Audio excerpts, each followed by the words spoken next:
এখানে আমি সরাসরি চলে যাচ্ছি আমার কাকা। সে কিন্তু ফল থেকে অনেক কিছু বিভিন্ন ধরনের জিনিসপত্র সে বিক্রি করে। তো তার কাছে আমি একটু তথ্য নেবো। আপনারা দেখেন কাকা, আপনার বাসা কোথায়? বাসায় ঠিক আছে, সাতক্ষীরা। সাতক্ষীরা ইটের কাছে বাসা। সাতক্ষীরা। আচ্ছা, এই কি আপনি ফল পাকড় ছাড়া আর কোনো ব্যবসা করেন? না, আমি শুধু ফলের ফলের ব্যবসা করেন। কি কি আছে আপনার কাছে যদি একটু বলতেন। ড্রাগন আছে, পেয়ারা আছে, এই যে দেখতে পাচ্ছেন পেয়ারাও আছে, আবার ড্রাগনও আছে।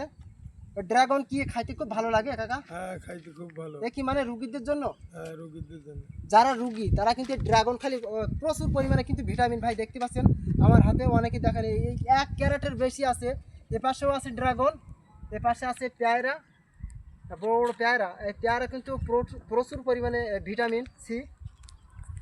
তো কাকার কাছে কাকা, আপনার কাছে একটা প্রশ্ন করব। প্রশ্নটা হলো যে এই আনারস কখন পাওয়া যায় একটু যদি বলতেন। আনারস 12 মাস এখন পাওয়া যায়, এখন আনারস খুঁজলি পাওয়া যায়। আনারস নাকি 12 মাস পাওয়া যায়। তো এই 12 মাস আনারস কিন্তু ওটা খুব ভালো জিনিস, ভালো ফল। আমরা যেহেতু সর্দি কাশি বা জ্বর যদি আসে, যদি ওটা খাওয়াই খুব ভালো হয়। এখন জ্বর সারে, সমস্ত জিনিস ভালো হয়, সিগারেট খালি সব ক্লিয়ার হয়ে যায়। ঠিক আছে কাকু, আপনারা অনেক ধন্যবাদ। যেহেতু আমাদের একটা পেয়ারা কেটে যদি খাওয়াতেন আমরা কিনে নেবো, কিন্তু পেয়ারা আমার কাছে ফ্রি না বলো। হ্যাঁ, দিলাম।